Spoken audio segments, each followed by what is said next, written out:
చూడండి, ఇంతకు ముందు అబ్బాయిలు కొట్టినప్పుడు కదా ఫస్ట్ రౌండ్లో తలగాలి, సెకండ్ రౌండ్ లో తాళపైన బట్టి రింగు టచ్ అయిందండి.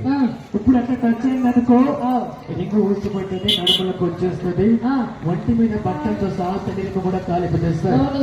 మరి మనం చూస్తే కంటి చుమ్ము కూడా కాలిపోతుంది సార్, కంటి చుమ్ము కూడా పోతుంది. కాబట్టి ఇది ఇప్పుడు లాస్ట్ రౌండ్ అంటే కదా, లాస్ట్ రౌండ్ లో కొట్టాలి. ఇక్కడ చెప్పులు ఉండవు, గట్టిగా చెప్పులు కొట్టాలిగా.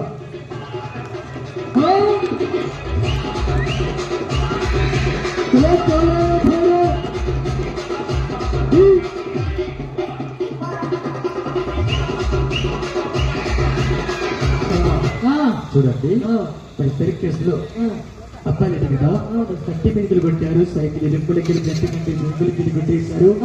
నేను చెప్పిన కదా సార్, అగ్గిలకెళ్ళి జంపి కొట్టు చెప్పిన కదా, మీరు ఎంత చూడంగా అగ్గిలకెళ్ళి చెప్పులు కొట్టేశారు. అమ్మవారు భూమికి అర్థమైంది.